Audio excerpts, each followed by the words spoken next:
인생은 왜 이렇게 힘들까? 이 고통과 아픔은 왜 있는 것일까? 우리 모두 왜 죽는 것일까? 이런 질문들은 우리가 흔히 고통 중에 또 환난 중에 하는 질문이라고 할 수 있습니다. 이스라엘도 마찬가지였습니다. 이스라엘은 창조 세계가 심히 좋았다라는 것을 경험하지 못했을 때 이 창세기를 읽기 시작했을 것입니다. 이스라엘은 애굽에서 새벽부터 밤까지 타인들에 의해서 타국에서 엄청나게 힘든 노동을 하게 되었습니다. 강렬한 이 태양신 라에 의해서 밖에서 그 엄청난 햇빛을 맞아가면서 또 태양신 아들 발 아래에서 고된 노동을 하면서 시달렸습니다. 또 하나님을 예배할 자유도 없었고 또 남자 아기들은 심지어 나일강에서 익사하는 그런 끔찍한 노예 생활을 그들이 경험했습니다. 그런 다음에도 결코 고통은 끝나지 않았습니다. 나무 그늘 하나도 없는 모래바람을 맞으면서 그들은 사막을 걸어야 했습니다. 뜨거운 태양, 그리고 지독한 갈증, 치명적인 독사와 정갈들이 우글거리는 그런 사막을 그들은 여행해야 했습니다. 이 광야에서 모세, 여호수아, 갈렙을 제하고 애굽에서 나온 모든 이스라엘 백성들은 결국 40년 사이 그 짧은 기간 동안 모두 죽게 되었습니다. 이곳은 곳곳에 무덤이 있는 험난한 여정이었습니다. 40년 만에 한 세대 모두가 죽었던 것입니다. 하나님의 선한 창조에 그렇다면 무슨 일이 일어난 것일까? 그들이 지금 맛보고 있는 고통은 원래 하나님께서 창조하신 세계의 그런 선함, 복됨 이런 것과는 너무나 거리가 멀었습니다. 모세는 바로 이 질문에 대답하기 위해서 창세기를 기록하기 시작했던 것입니다. 이것은 단지 삶의 고단함의 근원을 가르치기 위한 것 이상의 그런 일이었습니다. 고통의 근원 너머에 과연 무엇이 있었던 것인가? 그 근원은 무엇이었던 것인가? 여호와의 은혜에 관한 그런 소망을 주기 위해서 모세는 지금 붓을 들어서 창세기의 본격적인 이야기로 이제 넘어가기 시작하였습니다. 그렇다면 이스라엘과 모든 인간의 상태의 첫 번째 이 순간에는 어떤 장소와 어떤 일들과 환경 그리고 어떤 등장인물들이 있었던 것일까? 최초의 낙원은 정말 그렇게 아름다운 곳인가? 이스라엘은 하나님께서 약속하신 이 젖과 꿀이 흐르는 땅으로 이제 발걸음을 무겁게 옮기면서 이제 잃어버린 에덴을 바라보기 시작하였습니다. 2장 1절부터 3절 말씀 그 시작을 우리가 읽겠습니다. 1절부터 3절까지 시작. 천지와 만물이 다 이루어지니라.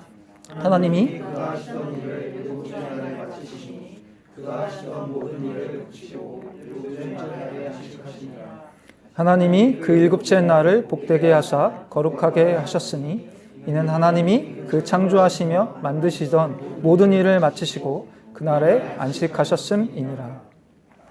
하나님의 6일 창조 사역이 이제 끝이 났어요. 천지와 만물은 하나님의 계획대로 다 완성이 되었습니다.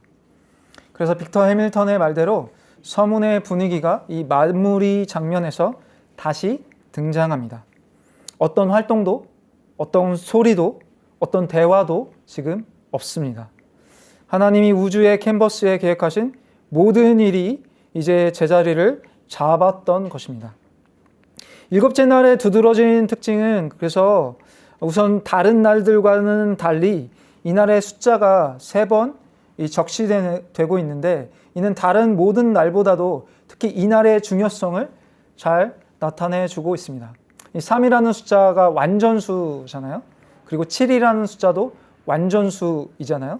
그러니까 이 두 가지 숫자가 모두 여기에 나타남으로 인해서 이날이 모든 창조의 절정이라는 것을 잘 보여주고 있습니다.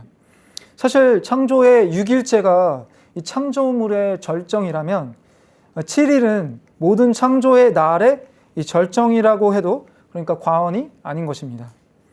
그러나 메리네스 클라인은 이 독특하고 구별된 7일, 곧 안식의 날을 영원히 지속된다라고 그렇게 주장하고 있습니다.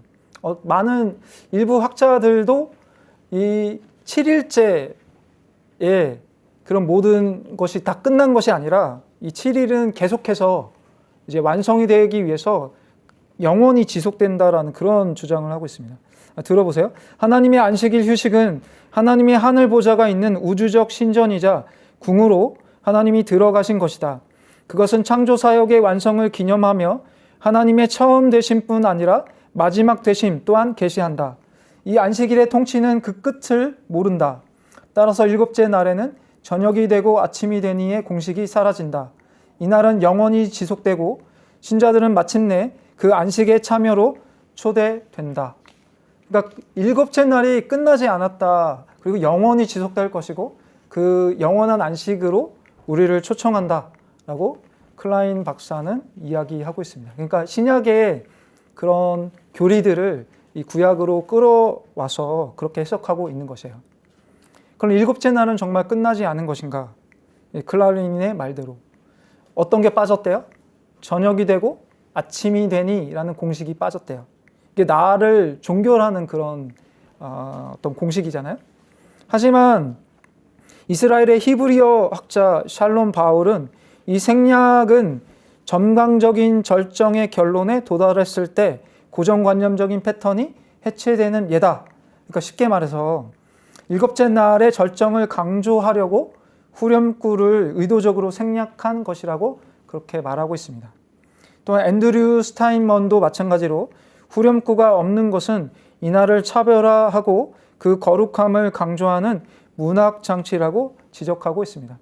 그러니까 이 신화적인 그런 개념에서는 이 일곱째 날에 이 신화에서 나타나는 그런 이야기가 그러니까 왕이 대적들을 모두 잠재우고 승리를 하는 순간 그 성전에 자기의 왕궁에 등극해서 그래서 안식을 누리는 장면이 신화에 나타나는데 클라인 박사는 바로 그것을 지적하면서 영원한 안식을 설명하고 있어요. 그러나 이 창세기는 어떤 책이라고 했죠? 창세기는 역사를 말하고 있기 때문에 이 역사적인 그런 시간을 우리는 염두에 두고 이 문학적 그런 장치로서 이 7일을 그렇게 날로 우리는 생각해야 될 것입니다. 따라서 그러면 안식하다로 번역된 동사의 첫 번째 의미는 일을 그치셨다 혹은 일을 그만두셨다라고 번역할 수 있습니다. 송태근 목사 같은 그 강해 설교의 대가들은 이 안식일의 개념을요 신약으로 해석하기 시작해요. 그래서 안식일에 하나님이 여전히 일하신다고 해요.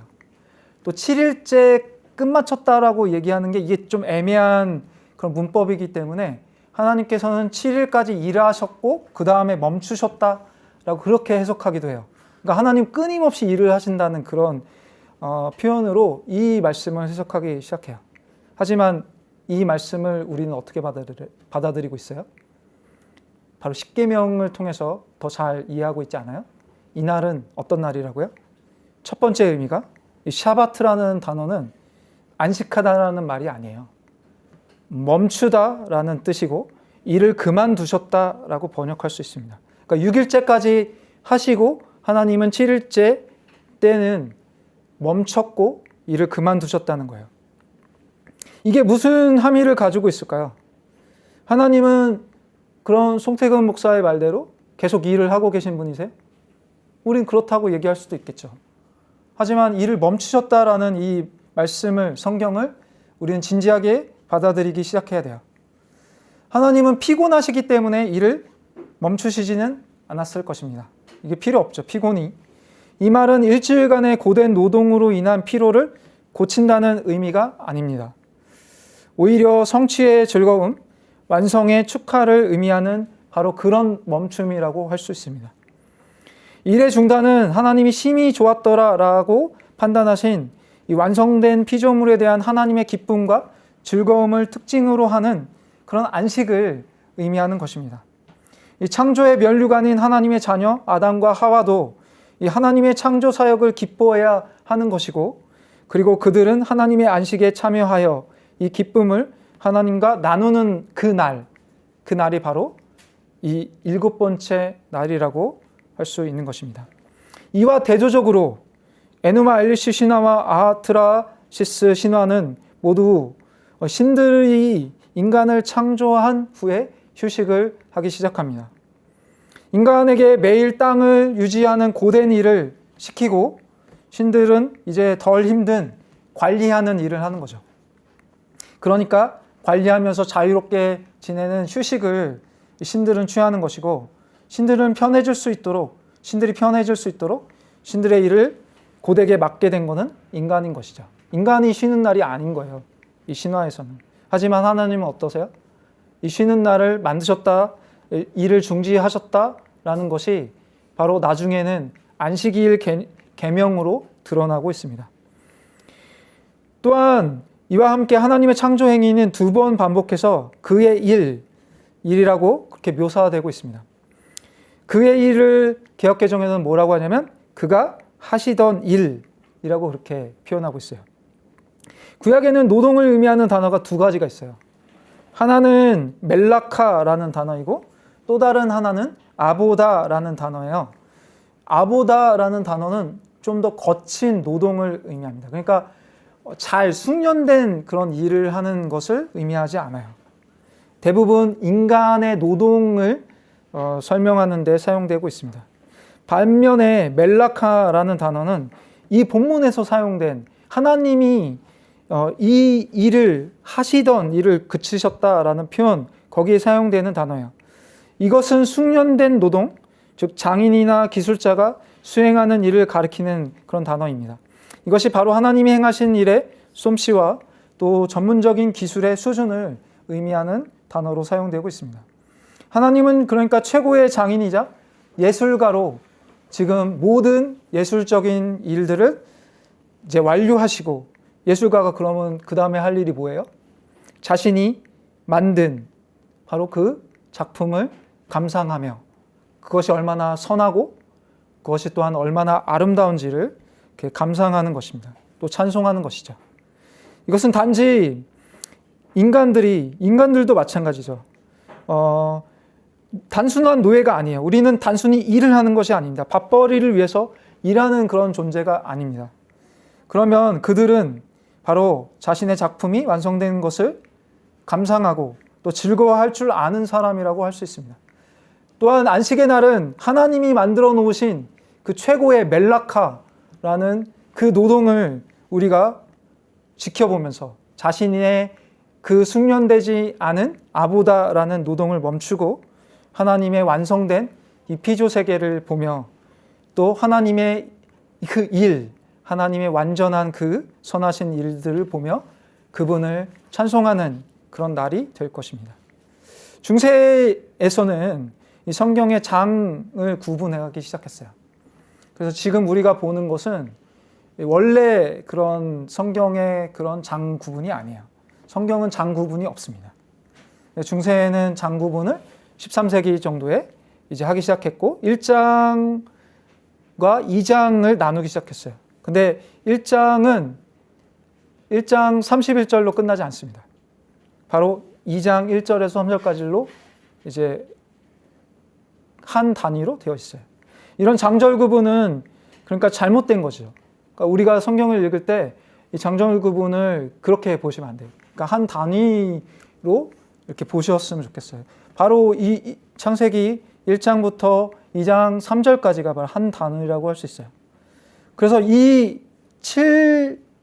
바로 7일째까지 아주 아름다운 교차 대구법적인 종결로 이제 모든 창조가 이제 마감이 됩니다. 그래서 1장에서 2장 3절까지는 하나의 장엄한 창조 역사이고 그것은 7째 날로 완성되는 것입니다. 출애굽기 20장, 신명기 5장, 이 십계명 규례에서도 이 날이 창조주 그리고 구속주 하나님을 향한 바로 예배의 날이라는 것을 분명히 그래서 밝히고 있습니다. 제7일에는 쉬며 하나님을 예배하는 날로 멈추어 안식하게 되는 것입니다. 하나님께서 행하신 일의 선함과 아름다움을 감상하며 즐거워하고 찬송하는 날은 바로 우리가 지금 예배 드리고 있는 이 안식의 날이라고 할 수 있습니다. 기독교인들의 안식의 날은 바로 주일이기 때문에 우리는 여전히 이 안식일이 계속해서 우리 역사에서 반복되고 있는 것을 보고 있는 것입니다. 하나님은 이 특별한 날을 구별하심으로 이 땅에서의 삶에서 일과 휴식의 기본 리듬을 세우셨고 그 리듬에 아담도 참여하게 하셨던 것입니다. 출애굽기의 성막 이야기에서도 이스라엘의 안식일과 창조의 휴식은 성소에서 만나는 것입니다. 기동현 교수는 그래서 일곱째 날의 의미를 이렇게 잘 설명해 주고 있습니다. 창세기 1장 1절과 2장 1절은 인클루지오로서 시작과 끝을 나타낸다. 창세기 1장 1절은 태초에 하나님이 천지를 창조하시니라 라고 말하며 창세기 2장 1절은 천지와 만물이 다 이루니라 라고 말한다. 창세기 1장 1절에서 하나님은 행동을 시작하고 창세기 2장 1절에서 하나님은 행동을 멈춘다. 하나님은 모든 일을 마치고 쉬며 안식일을 제정한다. 이렇게 창조는 완전한 원을 형성하고 있다. 세상은 하나님 편에서 창조 행위를 통해 하나님으로부터 나왔다가 안식일의 쉼과 예배를 통해 그에게로 돌아간다. 이 안식일에 인간은 안식일을 지킴으로, 즉 인간 자신을 위한 창조 활동을 멈춤으로 하나님을 창조주로 인정하고 그래서 하나님의 창조주 되심을 더욱 빛나게 한다. 너무나 멋진 그런 해석 아니겠어요? 그러니까 하나님이 얼마나 위대하신 창조를 행하셨는지 우리의 일을 멈춤으로써 그때부터 우리는 보기 시작하는 것이죠. 우리가 창조주가 아니고 우리가 이 세상을 주관하는 것이 아니고 다스리는 것이 아니라 우리 창조주 하나님께서 이 세상을 만드셨고 또 우리를 조성하셨고 또 이 모든 피조세계를 여전히 섭리하시며 통치하신다는 그런 고백이 우리의 예배를 통해서 나와야 한다는 것입니다. 그렇다면 자연스레 질문이 하나 떠오르겠죠.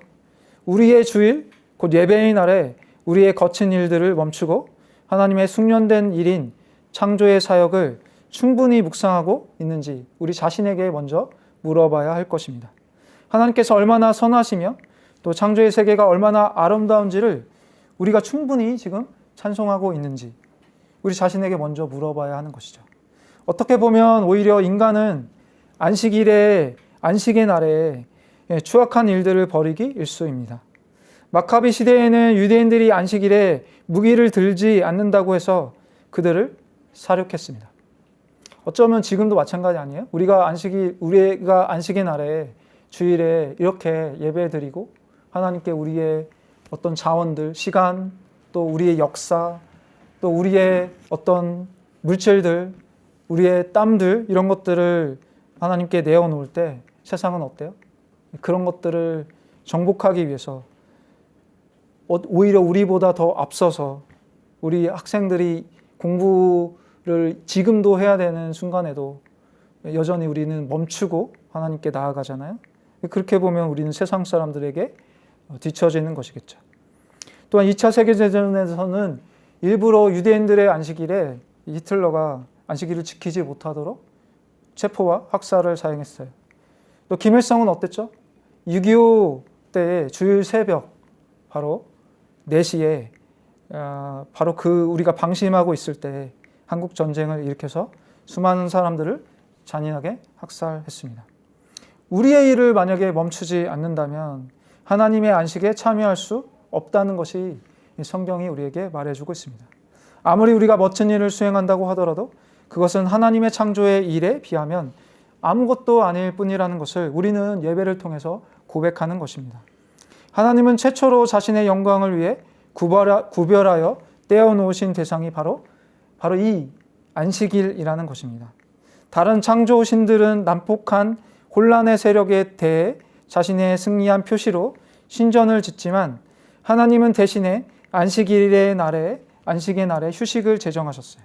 바로 우리 인간들을 쉬도록 하시는, 또 하나님이 얼마나 선한 분인지를 알게 하시는, 이것은 우리를 위한 시간의 성소라고 할 수 있습니다.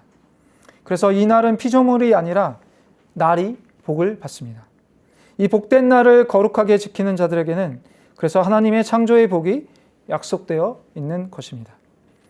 바로 이것이 우리에게 있어서 우리가 추구해야 할, 우리가 바라보아야 할 바로 그 가장 이 고통을 사라지게 만들 수 있는 첫 번째 시간 속에서 우리는 그것을 찾게 되는 것입니다. 드디어 1장부터 이제 이어지는 이 창조의 역사들이 계략적으로 모두 이제 전해졌습니다.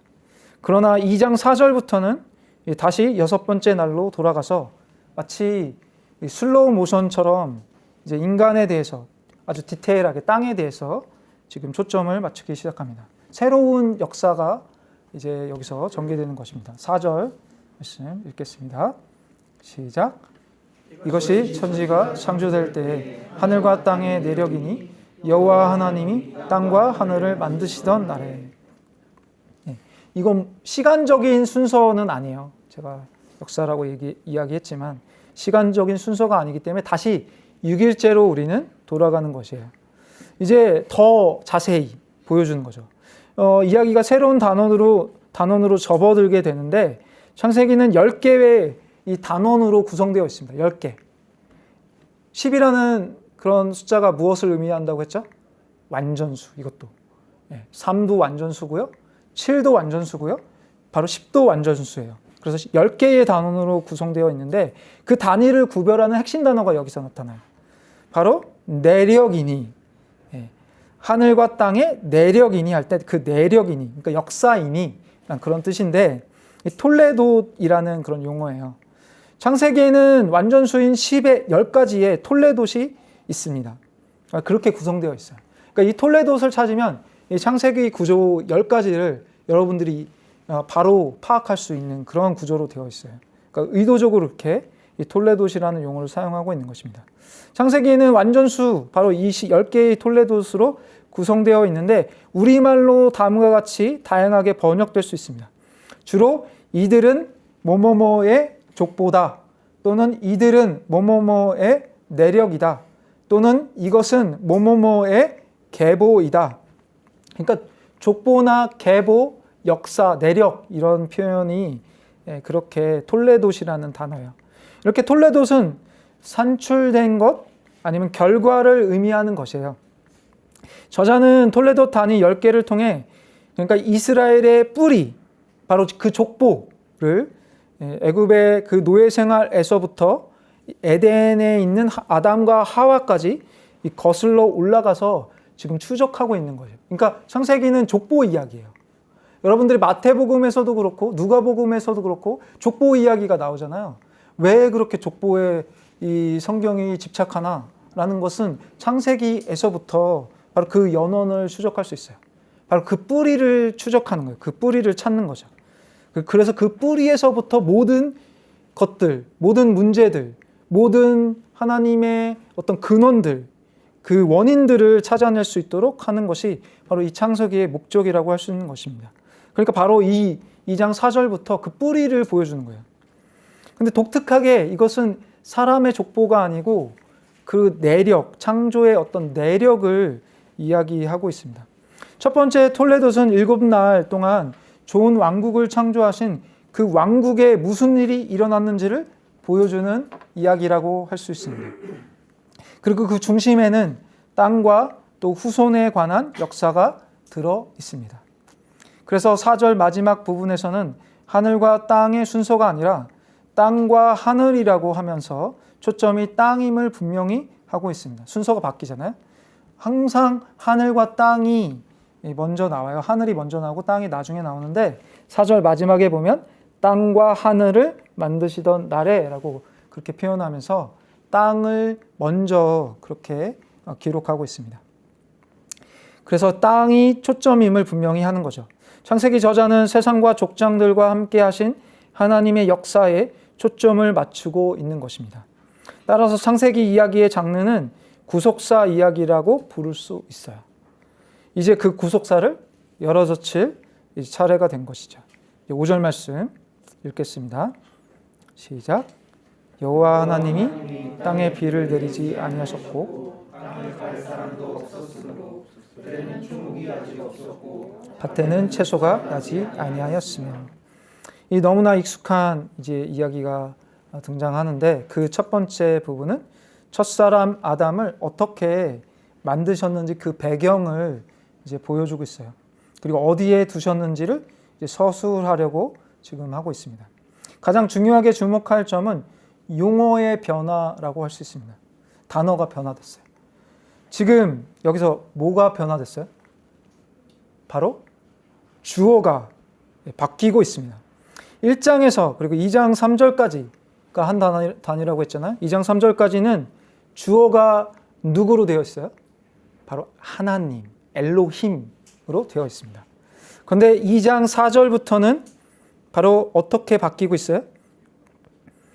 여호와 하나님, 그러니까 야훼 엘로힘 아니면 여호와 엘로힘으로 그렇게 바뀌고 있습니다. 그러니까 하나가 추가된 거죠. 그렇죠?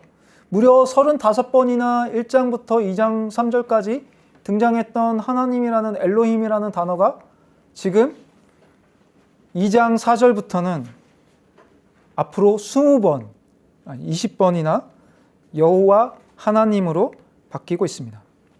왜 이렇게 모세가 갑자기 하나님의 이름을 여호와 하나님으로 그렇게 표현하고 있을까요? 이것은 어떤 함의를 가지고 있을까요? 이런 조합된 여호와 하나님 조합은 오직 창세기 2장 4절에서 3장 24절에만 등장하고 있습니다. 오직 한 번만 나중에 출애굽기 9장 30절에서만 이 표현이 등장하고 있어요. 모세 오경에서. 엄청난 그러니까 함의를 갖고 있는 표현이라고 할 수 있습니다. 20번이나 이 이름 조합을 빈번하게 반복하고 있는 것은 그래서 특징적이고, 매튜스는 그래서 엘로힘이 우주의 창조주로서 전능하신 하나님에 대한 존엄한 묘사에 적합한 단어라고 말하면서, 또 반면에 여호와, 야훼라는 흔히 하나님과 그의 백성 이스라엘 사이에 나중에 출애굽기 3장에서 그 이름이 등장하거든요. 이 이름이 언제 등장해요? 어떤 맥락에서 등장합니까? 바로 그 이스라엘 백성들과 모세와 언약 관계를 가지는 바로 그 하나님, 그 하나님이 바로 지금 여기서 추가되고 있다는 것입니다. 그렇다면 이 둘을 결합한 의미가 뭘까요? 자유주의 신학자들은 이렇게 얘기해요. 이거는 일종의 편집이야. 일종의 추가야. 그러니까 누군가 다른 사람이 이 창세기를 짜집기 할 때 추가시켜서 그렇게 표현한 거예요. 그러니까 이건 다른 사람이 쓴 거야. 그렇게 치부합니다. 하지만 우리는 어떻게 봐야 돼요? 이것은 하나님께서는 전능하신 창조주이실 뿐만 아니라 또 언약의 주인이시다, 언약주이시다 라는 그런 의미를 이것이 담고 있다는 거예요. 이게 언제부터 지금 그 단어를 사용하고 있어요? 바로 에덴에서 출발할 때부터. 그러니까 이스라엘 백성들은 여호와 하나님을 언제부터 믿기 시작한 거예요? 그들의 조상인 바로 에덴에서부터 그 하나님의 임재, 여호와 하나님, 엘로힘의 임재가 이 태초부터 있었다는 것을 믿어야 한다라고 모세는 적고 있는 것입니다. 더욱 중요한 점은 이 단어가 사용된 곳이 아니라 이 단어가 누락된 곳에서 발견할 수 있습니다. 이 단어를 20번이나 3장까지 사용하고 있잖아요. 3장 24절까지 사용하고 있어요. 근데 이 단어를 사용하고 있지 않은 그런 대화가 등장합니다. 제가 늘 말씀드리지만 성경이 기록된 곳도 중요하지만 기록하지 않고 침묵하는 곳이 때로는 더 중요하다는 사실을 여러분들은 기억하셔야 할 것입니다. 바로 그게 누구예요? 누가 그 이름을 빠뜨리고 있어요? 바로 여자와 뱀이 그 이름을 빠뜨리고 있습니다. 3장까지는 계속 여호와 하나님이라고 그렇게 이 성경이 부르짖고 있지만 여자와 뱀은 의도적으로 여호와라는 이름을 빼고 오직 엘로힘이라고만 부르고 있습니다.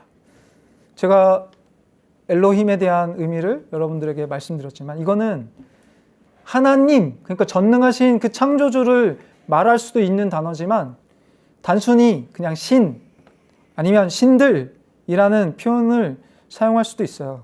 그렇게 사용할 수도 그런 용례로 사용할 수도 있어요. 그럼 뱀과 여자는 그냥 단지 신, 별 볼 일 없는 신으로, 그냥 심술궂은 신으로 그렇게 하나님과의 관계, 언약주이신 여호와를 공격하고 있는 거예요. 그렇다면 인간은 어떻게 창조주이시자 언약주이신 하나님과 언약 관계를 이루게 되었을까요?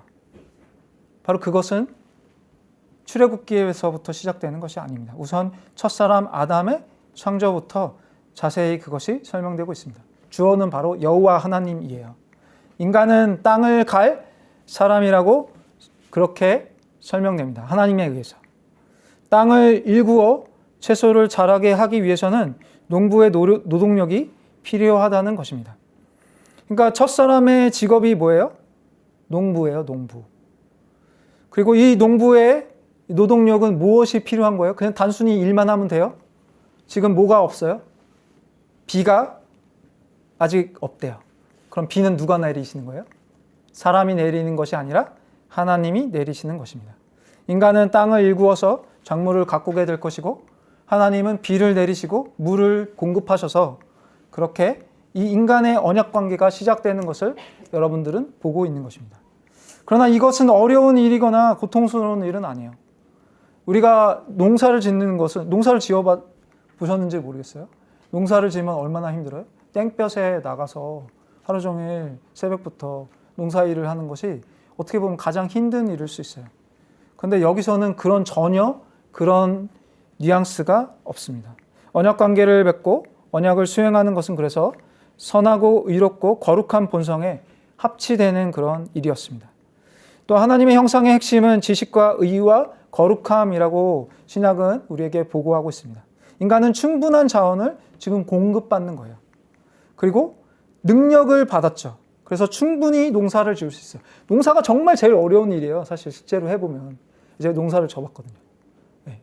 뭐 동물도 키워보고 또 건축 일도 하고 뭐 안 해본 게 없을 정도로 이것저것 해봤어요. 근데 제일 어려운 게 농사예요, 농사. 제가 이걸 언제 해봤냐면 예전에도 한번 말씀드린 것 같은데 제가 시골 교회에 이렇게 부임했던 적이 있어요. 예, 그동안 뭐 그 사이에 여러 가지 일들이 있었죠. 뭐 교회에서 쫓겨나기도 하고 이 도시 목회가 얼마나 사람을 이렇게 들들들들 볶는지 여러분들은 잘 모르실 거예요. 사역자가 아니라면. 그래서 제가 너무 힘들어갖고 한 두세 곳에서 이제 사역을 하다가 도저히 안 되겠어서 이제 시골로 가자. 시골에는 그럼 시골 교회는 어때요? 일이 많지 않잖아요. 도시교회처럼 일이 많지 않으니까 그래 시골 교회 가자. 저기 경기도 시흥 쪽에 시골 교회를 갔어요. 진짜 다 논밭밖에 없어요. 그러니까 와 좋다. 여기서 좀 책도 열심히 읽고 여기서 좀 성도들과 교제도 하고 그렇게 했으면 좋겠다. 3학년 때 제가 신대원 3학년 때 그렇게 부임을 했어요.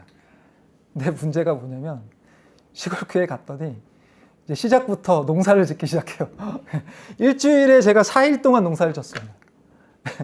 그러니까 일찍 가서 이제 농사가 거기가 몇 가지를 했냐면 60가지를 했어요. 60가지. 60가지를 제가 농사를 도와야 됐던 거예요. 더덕, 무슨 보도, 사과, 배, 안 해본 게 없어요. 안 해본 게.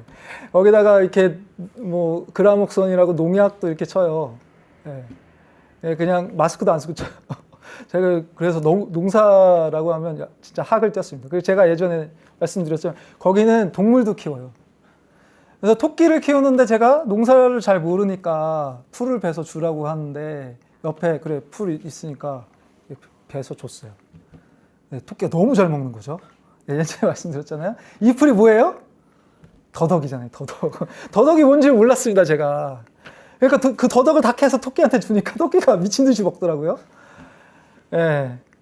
그날 저는 담임 목사님한테 끌려가서 죽도록 혼이 났습니다. 그리고 제가 사임했어요. 나중에 도저히 못 해먹겠다. 시골교회에서 여러분 쉽다고 생각하시면 안 돼요. 시골교회는 농사를 짓는 교회일 수 있습니다. 60가지 농사를 짓는다면 아마 도시에서 목회하는 것보다 더 힘들 수 있어요.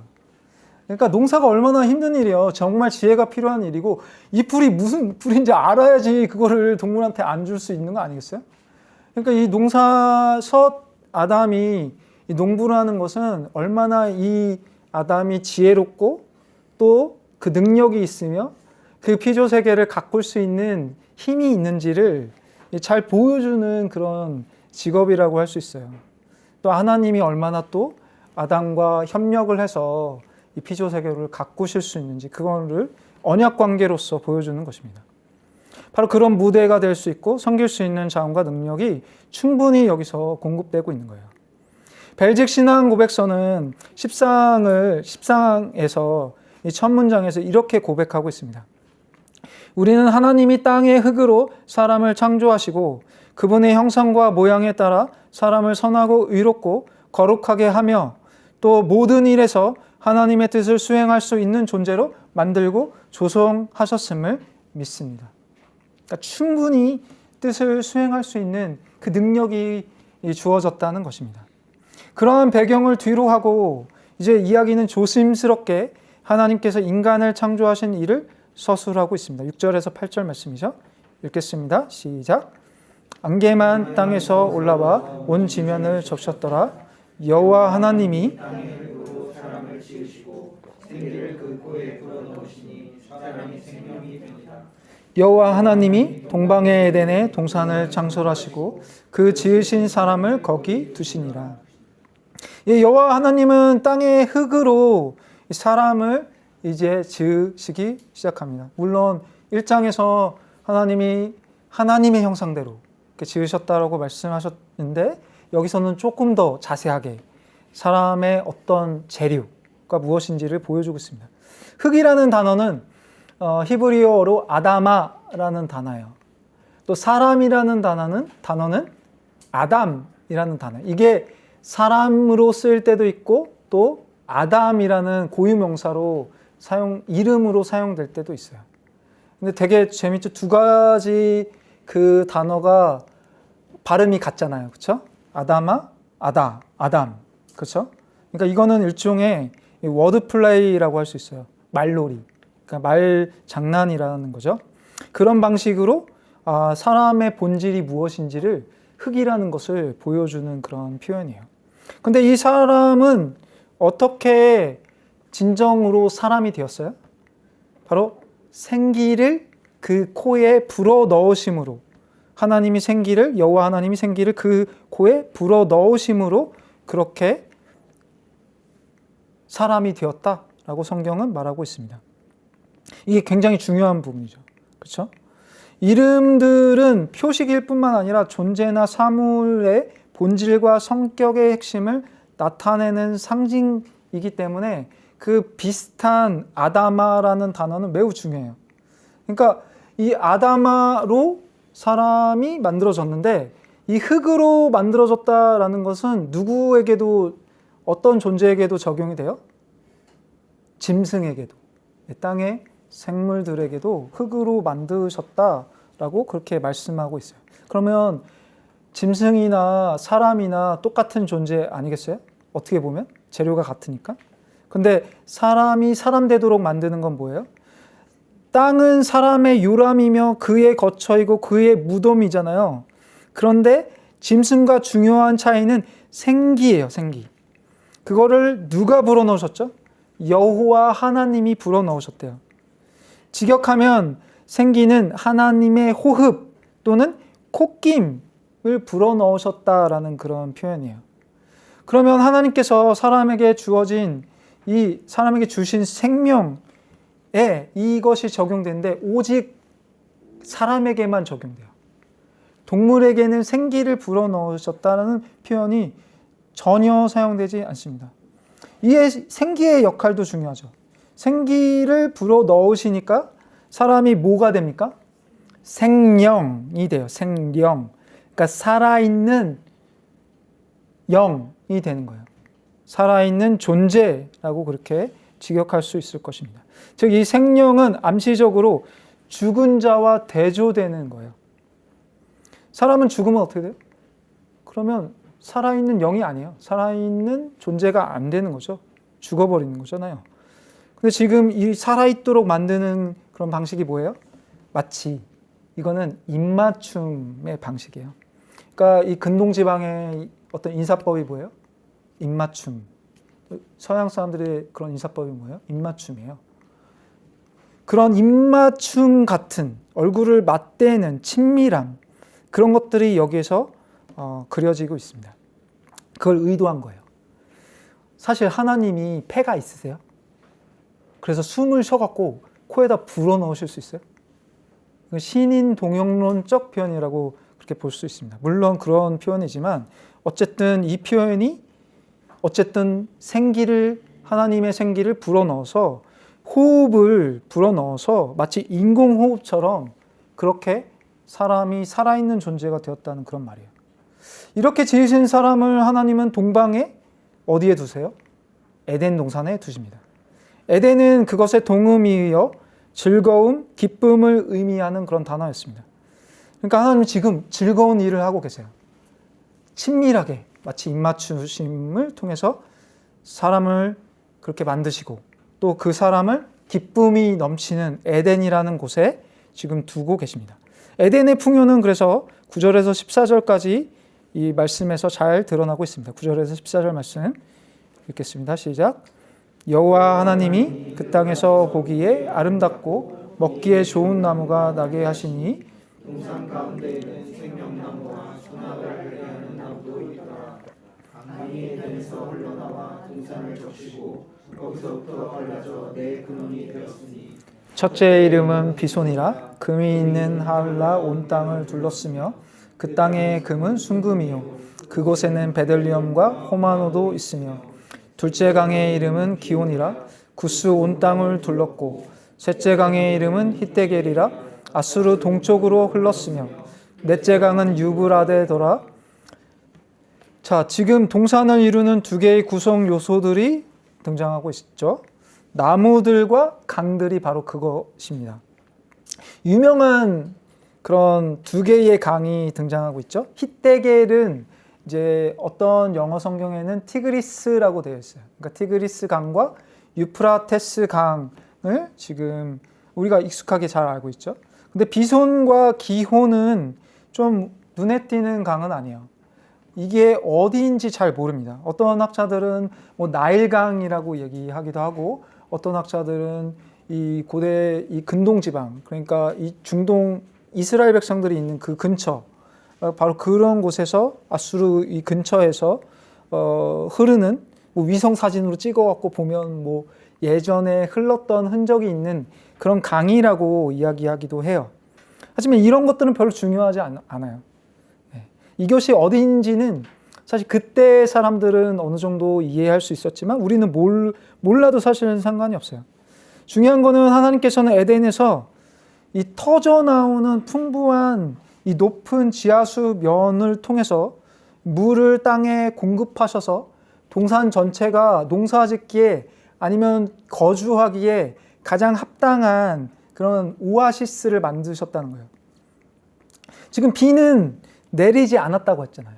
그죠? 안개만 지금 어떻게 보면 거대한 안개가 땅을 적셨다라고 표현하고 있어요. 근데 안개라는 이 단어를 이 원어를 살펴보고 또 NIV나 또 ESV에서 보면 단지 안개라고 표현 안 해요. 난해주도 보면 springs 아니면 streams, 그러니까 강들이나 아니면 스프링스가 뭐야? 샘, 그러니까 지하수를 말하는 거예요. 그러니까 그런 것들이 안개가 아니고, 그러니까 저는 번역을 할 때 안개라고 번역하지 않았으면 좋겠어요. 한글 성경에서 오랫동안 그렇게 번역해 왔기 때문에 이 포그라고 그렇게 번역하기도 하지만 스트림스나 아니면 스프링스라고 그렇게 번역하시면 좋을 것 같아요. 그렇다면 비가 오지 않았을 때 가장 중요한 게 뭐예요? 물이 솟아나와야 돼요, 땅에서. 바로 그게 강이죠. 또 그게 지하수예요. 그래서 그런 오아시스가 이 에덴을 전체를 덮고 있는 거예요. 4개의 강, 4개의 오아시스가. 그러니까 타락 이후에 벌이 뭐냐면 이런 거죠. 땅이 하늘로부터 수분을 얻도록 하시는 거예요. 그 전에는 어때요? 땅에서 그 물이 솟아 나왔어요. 근데 타락 이후에는 하나님이 비를 안 내리시면 하늘이 놋과 같이 그렇게 펼쳐지면 물을 막으면 어떻게 돼요? 그것은 형벌이 돼요. 저주가 되죠. 또 하늘에서 비가 너무 많이 내려서 인간을 완전히 다 쓸어내리면, 생물들을 쓸어버리면 그거는 저주가 되는 것입니다. 그러니까 이른 비와 늦은 비를 적절하게 주시는 것이 바로 축복이 되는 것입니다. 인간의 행동을 통해서, 행위를 통해서 사람이 어떻게 하나님의 계명을 잘 지켰는지 그렇지 않은지에 따라서 하나님은 하늘에서 바로 그 물을 공급하실 것이라 라는 것이 타락 이후에 있을 것이었습니다. 하지만 타락 전에는 어때요? 땅에서 샘물이 충분히 오아시스처럼 흘러나오는 바로 그곳이 바로 에덴이라는 것을 보여주고 있습니다. 또한 이곳은 마치 고대의 성전처럼도 보여요. 여호와의 동산, 또 하나님의 동산으로 사실은 구약에서 이 에덴을 불러요. 근데 여기에는 그렇게 표현하지 않아요. 아마도 이 동산이 하나님이 거주하시는 곳이라는 인상을 주지 않기 위한 것으로 그렇게 보입니다. 어떤 학자들은 이 에덴 동산이 성전이라고 말을 하고 있어요. 물론 그것이 틀린 말은 아니에요. 하지만 이곳은 성전이기 전에 인간이 거주하는 곳. 그러면 하나님은 어디에 거주하세요? 여기에 거주하지 않으세요. 에덴에 하나님이 거주하신다고 생각하시면 안 돼요. 하나님은 이곳에 방문하시고 마치 손님처럼, 친밀한 친구처럼 이곳에 때때로 있는 것이고, 이곳은 인간이 거주하는 바로 스위트홈이라는 것을 보여주고 있습니다. 한편 사람은 하나님이 주신 임무를 수행해봤습니다. 에덴에서 인간이 그러면 거기서 놀고 먹느냐? 그런 것이 아니잖아요. 15절 16절 말씀, 인간의 임무가 여기 잘 보여주고 있습니다. 읽겠습니다. 시작. 여호와 하나님이 그 사람을 이끌어 에덴 동산에 두어 그것을 경작하며 지키게 하시고, 여호와 하나님이 그 사람에게 명하여 이르시되 동산 각종 나무의 열매는 내가 임의로 먹되. 그러니까 15절 16절에서 지금 이 사람에게 주신 임무가 등장하고 있습니다. 그는 동산에서 뭘 해요? 일을 해요. 어떤 일? 동산을 돌보는 일을, 그리고 경작하는 일을 합니다. 이런 임무 부여에는 두 가지 중요한 사실을 우리가 놓치지 말아야 합니다. 첫 번째는 일이 지금 타락보다 선행한다는 것이에요. 아담과 하와가 죄를 짓지 않았더라도 인간은 여전히 일을 해야 했습니다. 그렇죠? 근데 이 일이 어떤 일이에요? 이 노동은 고된 것이 아니라 기쁨과 또 복되고 은혜로운 것이에요. 이것은 일종의 예배라고 할 수 있어요. 그러니까 아바드라는 단어는 예배할 때도 사용되는 단어거든요. 그리고 섬기다라는 단어이기도 해요. 경작하다는 단어가 바로 이 아바드라는 단어예요. 그러니까 이것은 일종의 예배이기도 하고 또 이 피조 세계를 가꾸는 것이기도 해요. 하나님의 그런 명령에 따르는 것이죠. 기쁨이에요. 복되고 은혜로운 것이죠. 지상 낙원은 그러니까 놀고 먹는 곳이 아니에요. 이상적인 유토피아는 즐거이 일하는 곳이라고 할 수 있습니다. 두 번째 사실도 중요하죠. 동산을 돌보는 임무와 관련되는 거예요. 돌보다. 그러니까 샤마르라는 단어는 take care. 그러니까 어떻게 하는 거죠? 지킨다라는 말이에요. 그러니까 이 동산을 지킨다라는 그런 표현을 사용하고 있어요. 그러니까 가드라고 그렇게 번역하기도 합니다. 이후 사건을 볼 때 그럼 뭘 지킨다는 말이에요? 이 동산에 뭔가 문제가 생길 수도 있다는 그런 말이 여기에 담겨져 있는 것 같잖아요. 그러니까 아담은 동산을 보호하고 지키는 명령을 받아요. 그럼 동산을 지키는 사람은 누구예요? 여러분, 정원을 이렇게 가꾸는 사람 있죠. 또 우리 집들을, 그 아파트 사시잖아요, 대부분이. 그 아파트 사시는 분들은 집을 지키시는 분이 누구예요? 경비원. 네. 경비원. 그러니까 지금 아담은 경비원으로 있는 거예요. 이 동산을 지키기 위해서. 그러면 도대체 누구로부터 보호해야 한다는 거죠? 창세기 3장이 바로 그걸 잘 보여주고 있습니다. 뱀이 동산을 침범해요. 그리고 혼란을 가져오죠. 여호와 하나님과 인간 피조물 사이의 관계를 이렇게 갈라놓고 방해를 하죠. 모든 창조 세계의 끔찍한 결과를 그래서 결국에는 초래하게 됩니다. 니아우스가 지적하듯이 여기에 사용된 동사는 나중에 모세의 성막에서 레위인의 직무와 관련해서도 사용되는 그런 단어입니다. 그러니까 레위인은 성막에서 일을 수행해야 하고 또 어떤 일을 해요? 성막을 돌보고 책임져야 돼요. 그러니까 아무나 성막 안으로 들어올 수 없도록 하는 거죠. 심지어 동물들도, 사람도 아무나 그 성막 안으로 들어올 수 없습니다. 이게 바로 아담이 지켜야 될 일이었어요. 그러니까 이곳은 성전이라고 할 수도 있는 거예요. 어떻게 보면. 근데 성전하고는 좀 다른 것이죠. 원형이죠. 성전의 원형. 무엇보다 에덴 동산에서의 가장 중요한 두 나무가 또 등장하고 있습니다. 생명나무와 선악을 알게 하는 나무였어요. 17절 말씀 읽겠습니다. 시작. 선악을 알게 하는 나무의 열매는 먹지 말라. 9절에서는 생명나무도 나타나 있는데 생명나무는 그 용도가 감춰져 있어요. 그리고 나중에 3장에서도 그 용도에 대해서 이야기하지 않습니다. 그러나 생명나무는 어때요? 먹을 수 있는 그런 열매예요. 생명나무의 열매는 먹을 수 있죠. 먹을 수 있었던 것으로 그렇게 성경이 분명히 이야기하고 있습니다. 여기서 오직 그럼 뭐만 못 먹어요? 선악을 알게 하는 나무의 열매만 먹는 것이 금지되고 있습니다.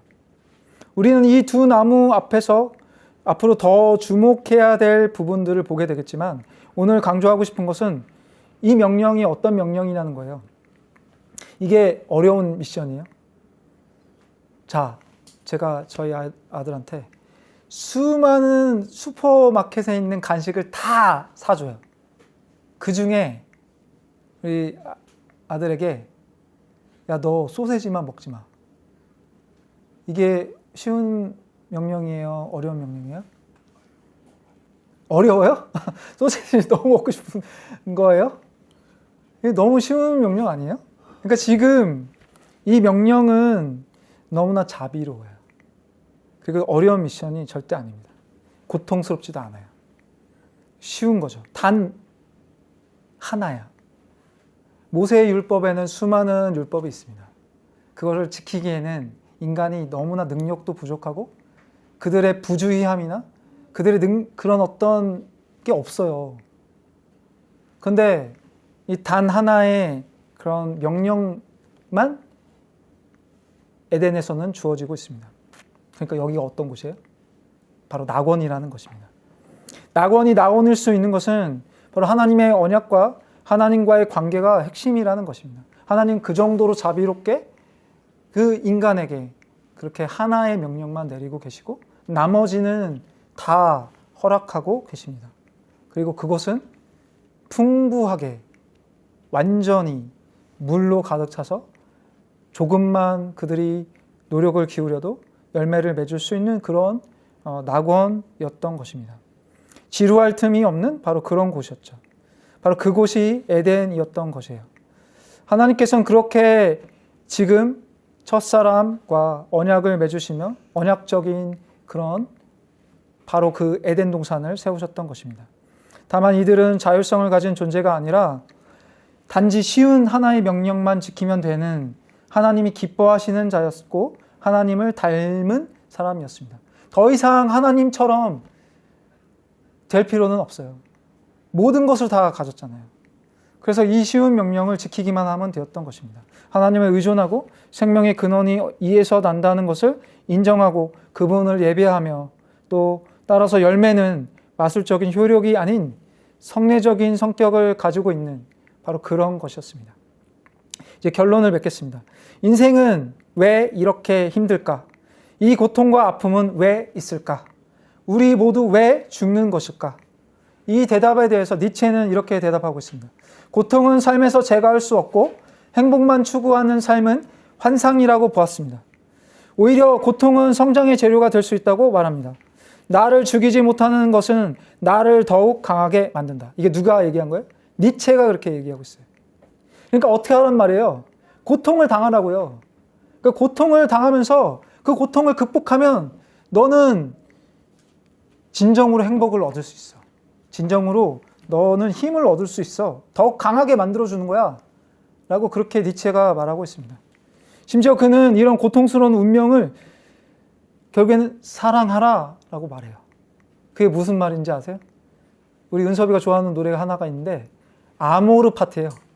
아모르 파티 누가 말한 거예요? 니체가 말했어요. 니체가. 운명을 사랑하래요. 네, 그 고통스러운 운명을 사랑하는 거예요. 그러니까 여러분들이 아모르 파티를 부르면 고통스러운 운명을 사랑하라는 그 말을 하고 있는 거예요. 그는 또 이렇게 말하고 있습니다. 자신이 초인이 된 것처럼 여러분들도 초인이 되십시오. 초인이 뭐예요? 슈퍼맨이 되라는 말이에요. 슈퍼맨이. 곧 신이 되라는 말입니다. 그 고통을 극복하고 그 고통을 직면해서 더 강해지면 여러분들이 신이 될 수 있습니다. 이게 누가 말한 거라는 거예요? 니체가 말하고 있습니다. 그러니까 왜 힘들어? 야, 그 힘든 거 그냥 이겨내면 돼. 고통을 왜 받아? 아프지? 그냥 아프면 돼. 그럼 네가 초인이 될 수 있어. 아모르 파티야. 왜 죽지? 야, 그냥 죽어. 죽는 것도 어차피 신이 되기 위한 과정이야. 이렇게 얘기하는 게 니체의 이야기예요. 이게 어떻게 돼요? 허무주의로 나아갈 수밖에 없습니다. 인간. 고통을 그냥 고통으로 생각하고 그냥 고통을 받으면 되지. 이렇게 하는 것은 우리를 강하게 만들어. 이것은 결코 진리가 아니에요. 또 어떤 사람들은 스스로 에덴을 만들려는 시도를 하고 있습니다. AI와 의학, 첨단 과학, 이런 미래 도시를 통해서 새 에덴을 만들 수 있다고 그들은 그렇게 보고 있는 거예요. 지금 사우디아라비아에는 더 라인이라는 그런 거대한 사막 한가운데 마치 유토피아 같은 도시를 만들려는 시도를 하고 있습니다. 우리 이 세상도 마찬가지 아니에요? 큰 도시를 만들어서 그것이 가장 교통도 편하게, 가장 의료 서비스도 잘 돼 있게 그렇게 만드는 게 새 에덴을 만드는 방식 아니겠어요? 근데 그들이 그렇게 도시를 만들고 또 고층 빌딩을 만들고 그렇게 하나의 거대한 엄청난 에덴 동산을 만든다고 하더라도 그 도시는 어떤 곳입니까? 도시에서 여러분들은 어떻게 살고 계세요? 그곳에서 우리는 소외되고 마치 감옥이 되어서 그곳이 단절되어 있습니다. 아파트에서 사니까 더 그런 생각이 많이 드는 것 같아요. 그래서 그런 갇힌 곳에서 살면 데스먼드 모리스라는 그런 학자는 바로 거기가 감옥이래요. 거기가 동물원이래요. 그래서 인간 동물원이라는 그런 책을 썼어요.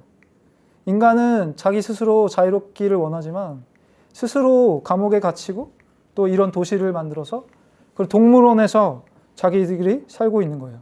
마치 짐승처럼. 점점 과학이 발달하면 발달할수록 우리 영화에서 나온 것처럼 터미네이터들이 끝없이 추격하는 이런 첨단 도시라는 암울한 이 디스토피아가 우리에게 펼쳐지고 있습니다. 이들이 만든 것은 고통을 초월할 수 있는 초인이 아니라 미친 사람들, 그리고 그 사람들이 사는 곳 바로 지상지옥이 우리에게 계속해서 이어지고 있는 것이죠. 그러나 이것은 어때요? 원래 상태이죠? 원래 상태가 아니잖아요. 처음 6날에 공간이 정복되었습니다. 7째 날에는 시간이 거룩해져요. 이날은 땅이 생기를 되찾도록 복을 받는 그런 날입니다. 이날에 사람은 땅을 정복하는 일을 멈추죠. 그렇게 이제 시간 속에 성소가 마련돼요. 그곳에서 우리는 안식을 하고 하나님이 만든 것을 충분히 누릴 수 있는 그런 시간을 가지게 됩니다. 또 우리는 장소가 아니라 하나님의 시간 안에서 안식의 날을 맞게 됩니다. 그 복된 시간과 함께 낙원이라는 장소도 제공되기 시작합니다. 낙원은 영영 사라진 것이 아니었어요.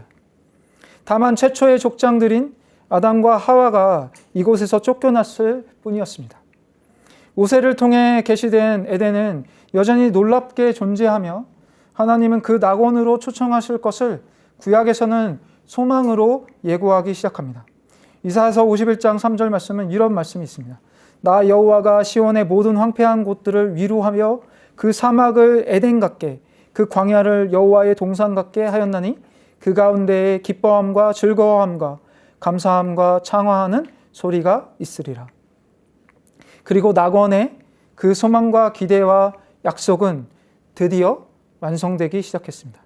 누가복음 2장 23장 43절에서는 십자가상에 예수님께서 도저히 믿을 수 없는 약속의 말씀을 하고 계십니다. 오늘 내가 나와 함께 낙원에 있으리라. 여기서 낙원, 이 파라다이스라는 말은 72인역에서 에덴 동산을 번역할 때 사용된 단어였습니다. 그리고 예수님께서 부활절 아침 동산지기로 등장하시기 시작할 때 그 낙원의 입구는 그렇게 그리스도를 통해서 열리기 시작한 것입니다. 여러분들은 어디에서 낙원을 찾으시겠습니까? 우리는 바로 그리스도께서 바로 그 낙원을 여셨고 시간 속에서 우리에게 그 낙원을 들어갈 수 있도록 하신 그것을 믿기 시작해야 할 것입니다. 마지막으로 우리 주님께서 그 가장 참혹한 마치 지옥과 같은 곳에서 낙원을 선포하셨던 그 말씀을 제가 읽고 설교를 마치겠습니다. 오늘 내가 나와 함께 낙원에 있으리라. 기도하겠습니다.